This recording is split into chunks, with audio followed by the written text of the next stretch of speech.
Radio.com.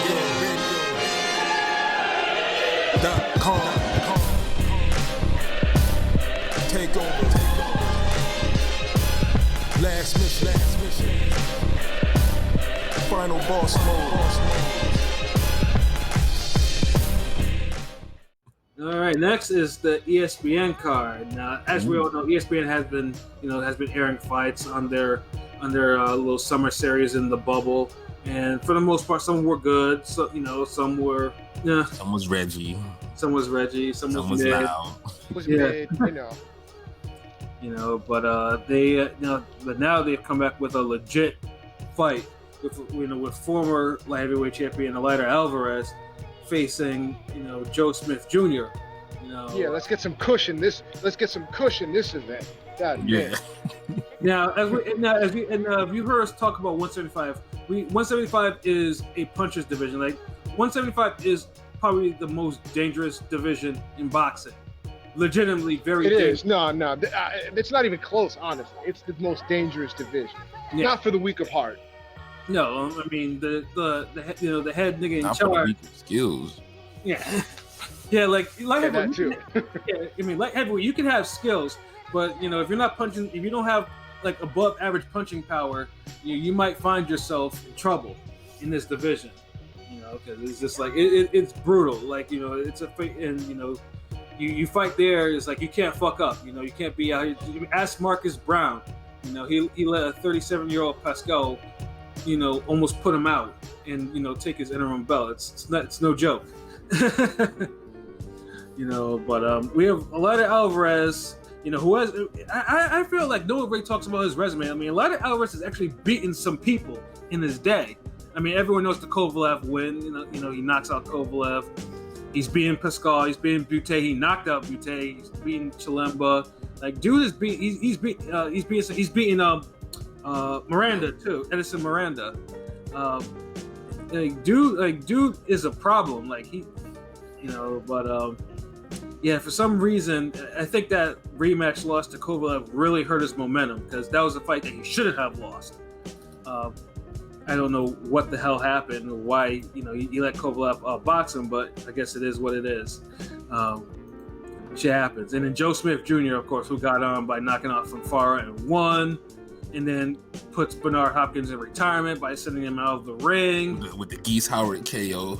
Yeah, Geese Howard KO. Shout out to SNK. Yeah.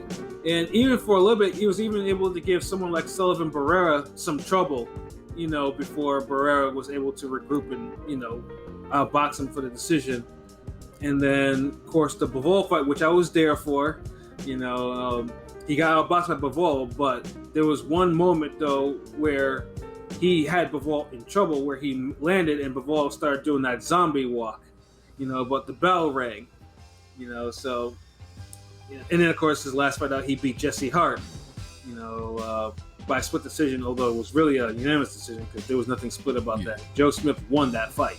He looked good doing it, too. He did.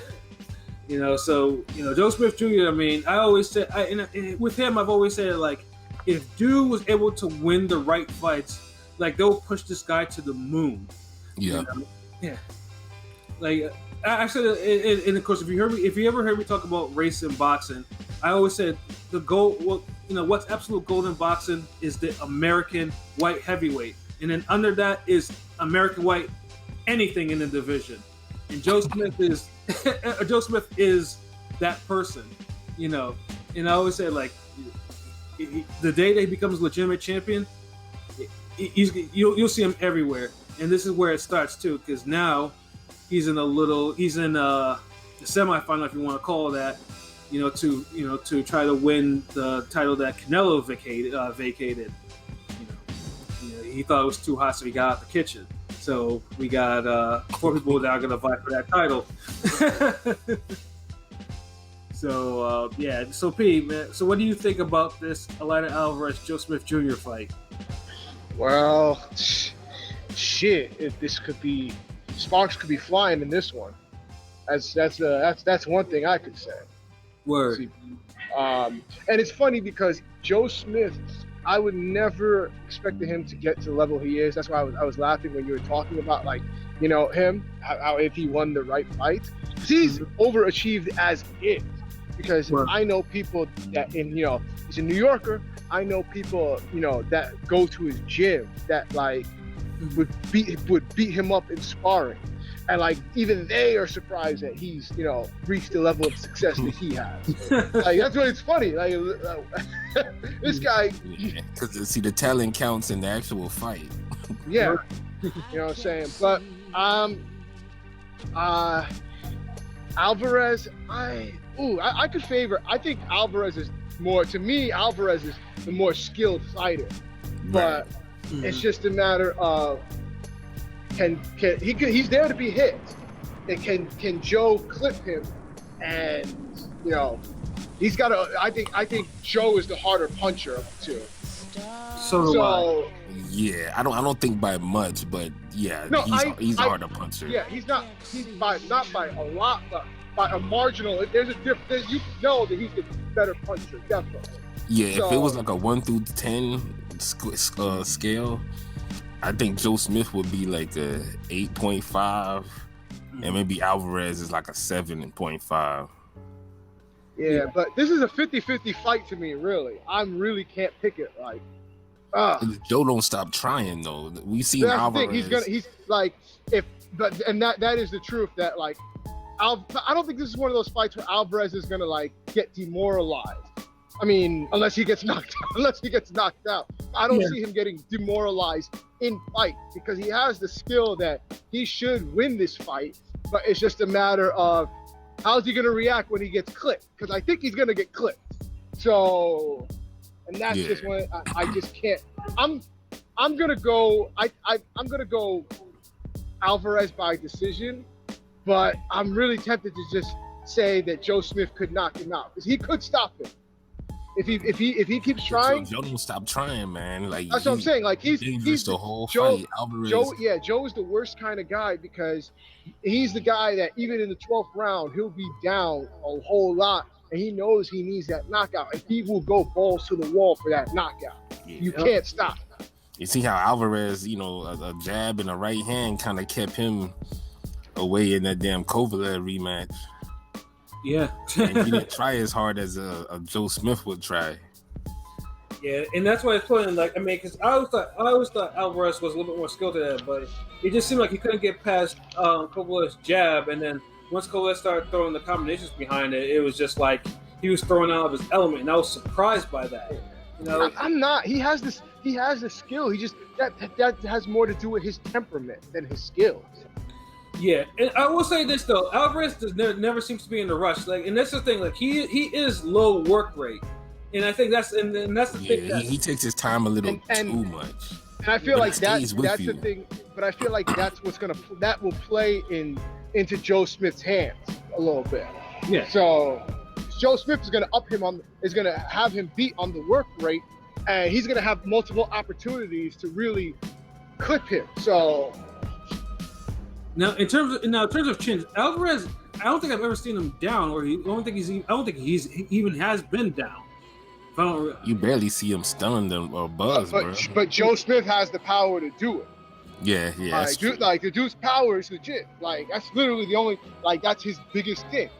Yeah, beat him up in sparring, but they say his power is legit.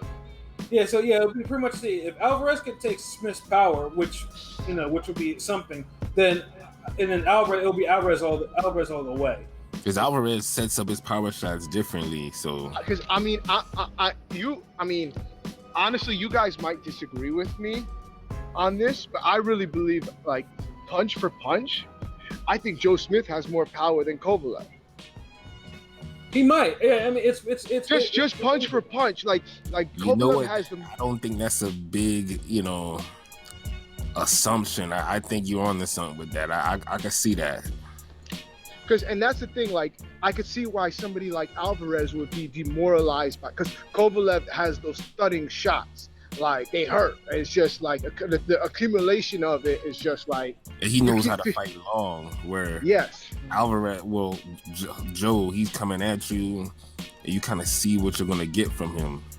Right. Kovalev looked good in that rematch. He did. I mean, that was like that was probably like the last little prime like looks of prime Kovalev. What made him actually special in his actual prime. Yeah, because remember all the the armchair psychiatrists out there said Ward ruined him, and you know, and all that bullshit that was going on. I mean, I'm not gonna say he ruined him, but I do think he lost a lot of luster after that.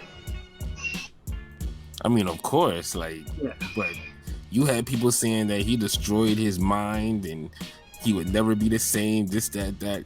You don't go through all that and then you put that type of performance on Alvarez and you're mentally destroyed. I always felt like the Alvarez fight was like a wrong game plan. Yeah. Just how like Alvarez had the wrong game plan in the rematch. I never looked at Kovalev as mentally destroyed. I guess I didn't want to give Ward a victory like that. Yeah. Just a regular knockout. Like, right, yeah. I mean, it wasn't like a brutal, like a war, and it was like brutal. Yeah, like, niggas started putting extras on it, like, well, he demoralized him. He did this, he did that. I'm like, bruh, like, it was a tit for tat fight where one guy was surging and he eventually stopped him. Like, yeah, but I mean, it was just for me. It was that I like Kovalev had that. He was winning that fight to me, like winning it comfortably, and he was the Alvarez first fight? Yes, and he slipped up. Of course. And he made a mistake. He slipped up, and we've never seen him really slip up like that. Well, nah, it wasn't really. It was a bad habit. He has a habit of dropping his hands a little, and he takes a step back. We've seen him get caught with that before. Pascal used to catch him with that. Caparella caught him. Yeah, Blake Caparella was another one, caught him with that shit. Mm-hmm. So you're talking about a guy who's been making the same mistake for years until he finally fought the right fighters who could, keep going at it. Ward caught him with overhand shots in the rematch. So yeah, a guy like Alvarez, he's sneaky. He's gonna wait there. He's gonna see those openings, and he has enough power to capitalize on it. And Drew had a KO of the year candidate this year against Michael Seals. Like that's the shit. He waited. He was patient, and then absolutely just annihilates him with one punch. Like, Alvarez has sneaky one punch power, and like literally because he lulls you into like, okay, he has you fight a certain way, and then bam, you're out like a light. Because the boxing skills set it up. Whereas Joe, I know people are gonna look at Joe as like a basic guy, but for his style, sometimes that's all you need, man. Yeah. And like I said, 175, pretty much a puncher goes a long way in that division. A very long way. And even in skilled punchers at that. So, more power to him. But what are we thinking, guys, in terms of prediction? LB? I think I'm going to go Alvarez late KO. I could see that. I think he's going to try to run Joe Smith into something big. Mm-hmm. And then we're going to finally see Joe Smith look legit hurt and just wow. Mm-hmm. But I wouldn't be... This is another... I think this fight is more 60-40 than 50-50. I think Alvarez should be the slight favorite. Yeah. But he's in tough. Basically, it's not a fight that he can fuck up on very easily. Like I said, you don't want to get hit by Joe Smith over and over again. You don't want to be a wall and just get hit by Joe Smith. Yeah. Oh man, P.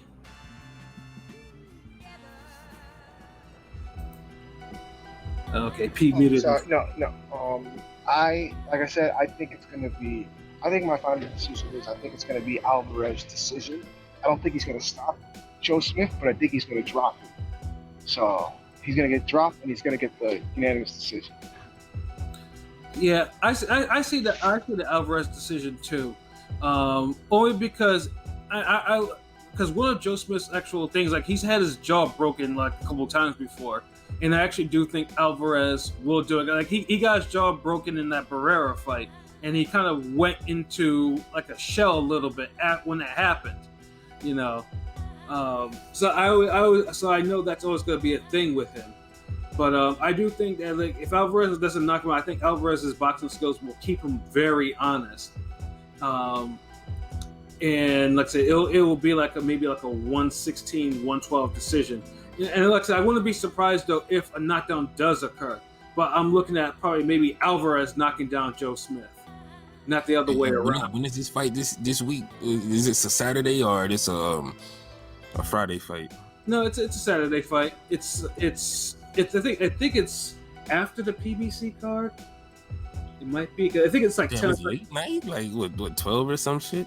No. The card is like the main card is like 10. I think the PBC card is like 8, and then the fight camp card will be done way before that because it's an afternoon card. But I think it's 10 o'clock though. It starts. Oh, okay, so ESPN probably will show like 3 fights. Yeah, I mean they'll have like their prelims and shit like that, but the main card starts at 10. And and I think Porter's done with his career mode. Yeah, and the main card for the ESPN, there's 3 cards. I mean, we have Rob Brandt, who's the the middleweight that either gets bodied or bodies someone. It's funny how he actually turned into that too. So entertainment for us. Yeah, I mean he's facing a Russian cat, so there's a good chance he'll probably get bodied. But and then of course we have Clay Collard, who will also be fighting. Everyone's favorite prospect of the year. The Top Rank low key put up a good little card right here. Yeah, I mean Clay Collard. That dude has all the attention on him right now. I mean he's like the breakout star of this year, surprisingly. And Top Rank is like, you know what? We can't have him sending our prospects to the hospital, so we better build this motherfucker and do something with him. Yeah, he's a prospect. He's a prospect destroyer. Yeah. So PBC has the Reggie card for the weekend. Yeah. Yeah. No shame in it. I'm sure they gonna step it up sooner or later. Gotta get the little Reggie fights out of the way. Yeah, and before I go on, this isn't even Reggie. This is like oregano. Oregano, banana leaves and oregano. Yeah, but before I go into that card, I'll give I gave my prediction. Yeah, it was decision, and and I think it will be a good fight. I mean, I don't see how this fight will actually disappoint. But yeah, ESPN definitely, they got something with this card. This card hasn't gotten a lot of attention either, but I think it's gonna surprise people. It's too much boxing this weekend. That's what it is. That's actually a good thing for once. Yeah, not when it's all loaded in the same fucking day. Like, well, at least it's kind of spaced out. It's not barely. Barely. I'll take barely. Literally just stack them on top of each other. It's fucking Jenga boxing weekend. Well, let's put it this way. If there's enough fades and I get like a boxing overload or whatever, I get and I can't have trouble like settling down, then it's all worth it. I mean, it's a better weekend of fights than last week, so no complaints because at least you got some potential KOs of the year and fight of the year candidates here. Possible. Anything could happen. Yeah, this is boxing. Yeah, we won't expect it on the PBC card though. Like, that's just real talk. Yeah, we won't expect it, but I know somebody's gonna damn shine. And there's always one person on these PBC cards that steps it up though, and like gives us a damn show or something. Even though the whole card could be trash, there's always one person that makes us like, okay, damn, like. Yeah, it's been like a theme each week. Pretty much. I mean, the card itself, I think the main card is going to have PBC's prospect Joey Spencer on there, who doesn't impress any of us at all. Yawn. Yeah, and then the co-main event is actually probably the only fight on there that actually interests me enough. Sebastian Fundora, who's 6'6" and 154 pounds, is facing. The one-time Jason Rosario conqueror, Nathaniel Gallimore, in the fight. I mean, that's probably the only fight that has any real intrigue to me, and mostly because I'm not. Fundora in his last couple fights has, he doesn't use his size. Let's put it this way, and he gets, I mean, he lit it up on the Fury Wilder 2 card, facing that smaller Australian cat that's that top right side. And then afterwards, he got a draw on that horrible Laura Alvarez, Struggle Canelo's brother's card. In a fight he probably should have lost. So I'm thinking to myself, if Gallimore is on point, he puts a beating on Fundora, but who knows? And then like Gallimore on point, be able to do something. I hope he's able to do something. Fundora needs to be punished for fighting the way he does. That's how I feel. Damn. Yeah. And then Porter. We'll see. And Porter's fight, man. I mean, he's facing career mode, but you know, he deserves an easy fight. Yeah, I mean, I'm not knocking the fight. I just don't think it should be a main event on a Fox card. You know? Nah. Yeah, a better fight could have been put as a main event for this. Yeah. Yeah. So I mean, but hey, you never know. Like sometimes it'll just be the cards that you don't expect anything to pop off at, and then all of a sudden, like bam, you know, you got something. It's funny how that works. I mean, I learned my lesson with Bradley and Provodnikov.